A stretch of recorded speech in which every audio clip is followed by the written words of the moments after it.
Have you seen these AI memes of Elon Musk?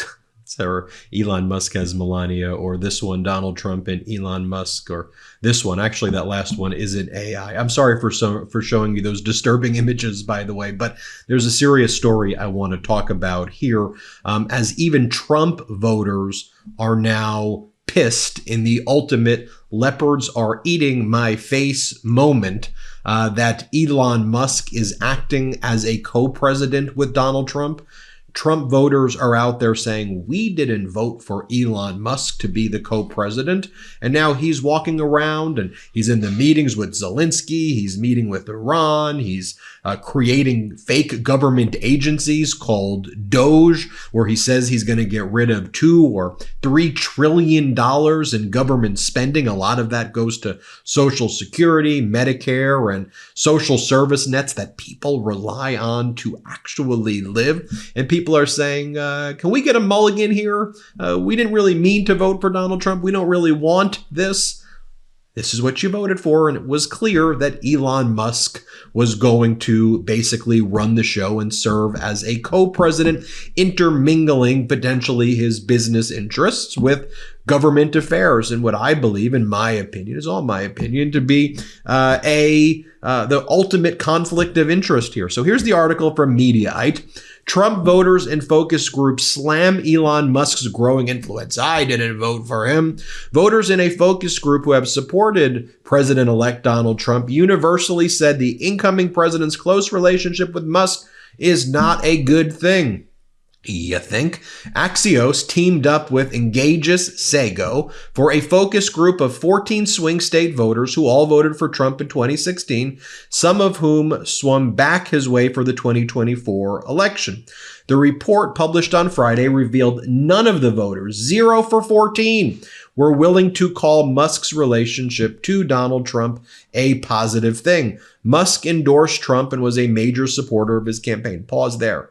The biggest supporter, hundreds of millions of dollars, went to a PAC that supported Donald Trump. Elon Musk was pretty much in charge of running all of the voter outreach. Elon Musk was giving raffles, or he said job opportunities, $1 million a day for people who would sign up basically to vote for Donald Trump, to register to vote for Donald Trump. Oh, but by the way, I know Republicans really wanted to stop Democrats from helping give people water who have to wait on crazy long lines so that they can vote, because a lot of red states are voter suppressed states. But I digress. Trump announced that Musk will lead what he's calling the Department of Government Efficiency, or DOGE, which is meant to look at cutting back on government waste. Pause there for a second. So Donald Trump, by fiat, like a dictator, is creating a fake government agency that never existed before, called Doge. It is based on the meme coin, the scammy meme coin with the same scammy meme coin logo that I think it's believed that Elon Musk had or has, or once had or has, an interest in Doge. So there's already, in my opinion, a conflict of interest attendant to the relationship right there. Vivek Ramaswamy and Elon Musk are leading this thing. And when you go on Twitter, which is now X, it has a gray check mark signifying it is an official government account, even though it's not an official government account, but they are masquerading like it is to rule over the people, to cut important safety social nets that lots of Americans actually rely on. It goes on to say in this article, of the 14 swing state voters polled through 2 online panels, 12 of them were familiar with Musk being an advisor to Trump. 5 called it a bad thing, while 7 did not know how to respond, but none would describe this relationship as good. All 14 voters supported Trump in 2016 and then swung to Joe Biden in 2020. In 2024, 5 swung back to Trump, another 5 backed Harris, and another 4 voted for a third party. I think it'll favor his Tesla company, and he'll get the majority of the breaks. And just by throwing a couple of $100 million on Trump's campaign, they're going to look the other way, says George L. out of Phoenix, Arizona. Pierre D. out of Las Vegas, Nevada said, Musk's very good at business, but not someone who earned a single vote. He's very good, obviously, at business, but I didn't elect him. I didn't vote for him, the voters said, questioning what Musk's agenda will be. Quote, there's nothing, in my opinion, in Elon Musk's history that shows that he's got the best interest of the country or its citizens in mind. According to Axios, the 5 who called the Musk-Trump relationship bad are a mix of 2024 Trump voters, Harris voters, and third-party voters. The group also gave their opinions on another controversial advisor to Trump, Robert F. Kennedy Jr., the once independent presidential candidate, has been tapped by Trump to serve as his Health and Human Services Secretary, stirring up backlash due to Kennedy's longtime criticism of various vaccines. How about the fact that he also said that he wants to do a moratorium on studying infectious diseases? Only 1 out of the 14 voters described Kennedy's association with Trump as a good thing. Well, okay, you 14 Trump voters, what were you doing? Where were you? Because during the campaign, if you watch Trump's speeches, Trump would say, Robert F. Kennedy, I'm going to make him in charge of health. I'm going to make him in charge of women. Women, you're going to be forced to be protected by Robert Kennedy. And then Donald Trump said, Elon's going to run things. Elon's going to run things. So much so that Governor Walz made the comment that Elon Musk is Donald Trump's actual running mate, not J.D. Vance. And Governor Walz referred to Elon Musk as a dipshit for his behavior. Remember when Governor Walz said this? Here, play the clip. And that's not a joke. But look, I'm not going to waste all the time I'm in. I'm going to talk about his running mate. His running mate, Elon Musk.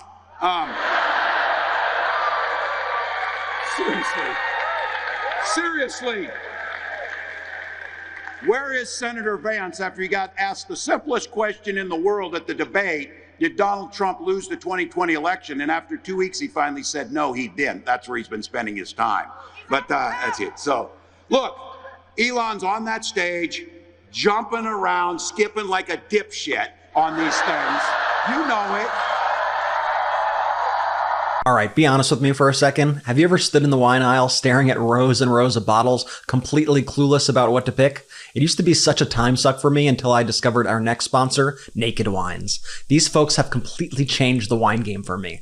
This podcast is sponsored by Naked Wines. Naked Wines is a subscription service that connects you directly to some of the world's finest independent winemakers, so you can get top-tier award-winning wine delivered right to your door. And with our code MIDAS, that's M-E-I-D-A-S, you can snag 6 bottles for just $39.99. Pretty sweet, right? I just cracked open a bottle of Naked Wine's latest shipment the other night. I got this incredible Cabernet, and let me tell you, it was perfect for a laid-back evening with my family. What I love most about Naked Wines is the experience. It's not just about drinking wine. It's about hitting pause on all the noise, turning off the phone, and just being in the moment with friends and family.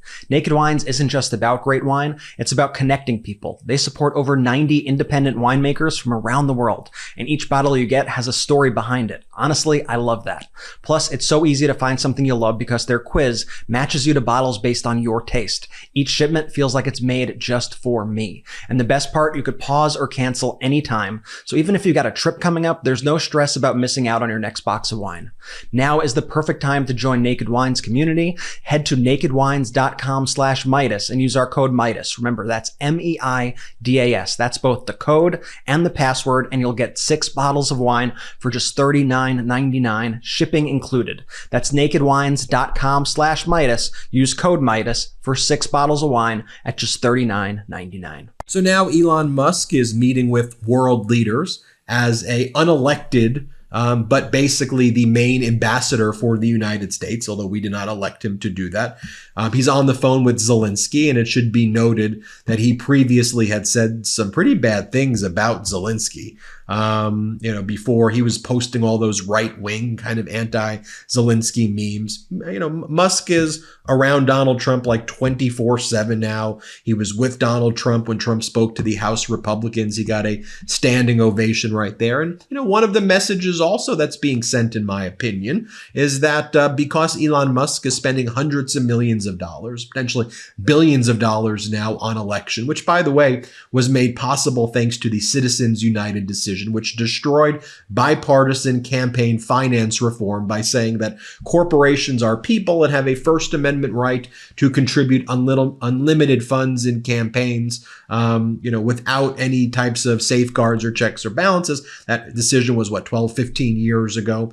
The message is sent to all of these kind of MAGAs out there that, if you want Musk to support your campaign, just go along with it. You got to give him everything, and by the way, when Musk then wins these elections, it's a loop, if you will, because then the value of his stocks go up and he makes more money by getting the people he wants to be put in place elected. And by being on phone calls with foreign leaders, the message is clear that you got to do deals with him or else. Here's an article that came out of the New Republic, which was also reported by NBC.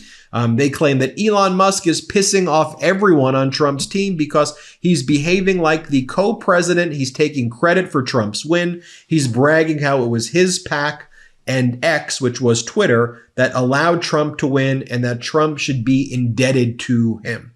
Should also be noted, of course, that Elon Musk had previously said that there will be hardship and turmoil that we will face if Trump wins when they start slashing and taking away all of the, slashing $2 trillion from the budget.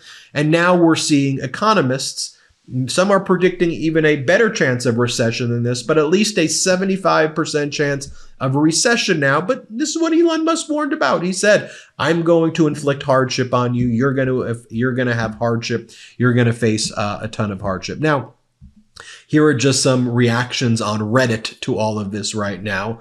They're saying, oh, but these voters all did vote for Elon Musk. They all knew. This game of Fox didn't tell me doesn't make it any better. You went out of your way not to do your homework. Your vote, your Doge, your face, your leopard. Don't worry, if anyone can save the low and middle class, it's two narcissistic billionaires. It's not like Donald Trump literally lives in a penthouse with golden toilet bowls. That's a man of the people right there. Their goal is to abolish the middle class and create worker drones that can be ruthlessly abused, just like they had in their boyhood in South Africa, this one individual says. Other people are saying, that's what I don't understand when people say that electing the former guy is a repudiation of the elites. This is a billionaire who lives in a penthouse decked with golden toilets. Like, what are you talking about? It's in large part due to Donald representing a shaking up of the system, which he has done and will do to even more disastrous effect. He's constantly attacking our institutions, government, healthcare, the border, and attacking everything. So the Democratic Party has to defend institutions, and it's a strategy that leads many to actually vote for him and against their own interests. You see the Doge account right there. And also Elon Musk posted that he's only looking to have people who work 80 hours a week for this Doge, for this made up government agency. They have to apply through X. They have to apply through Twitter. They have to have verified accounts if they want access to these government jobs. And that's where they're being told to apply to for a made up government job. That's something that doesn't exist. So again, this is a leopard's eating face moment, but Trump voters are regretting that Elon Musk is serving as a co-president, an unelected co-president who has his own interest at heart. But that's what you get. That's what you voted for. We're going to do our best here at the MeidasTouch Network to call attention to all of this stuff. That's all we can do. We're going to keep calling it out. So hit subscribe. Let's get to 4 million subscribers together. We're going to keep growing this platform. We, the people, are going to prevail. We're the people, you can con your way into this, but we, the people, are going to prevail. Hit subscribe. Let's get to 4 million. Love this video? Make sure you stay up to date on the latest breaking news and all things Midas by signing up to the MeidasTouch newsletter at MeidasTouch.com/newsletter.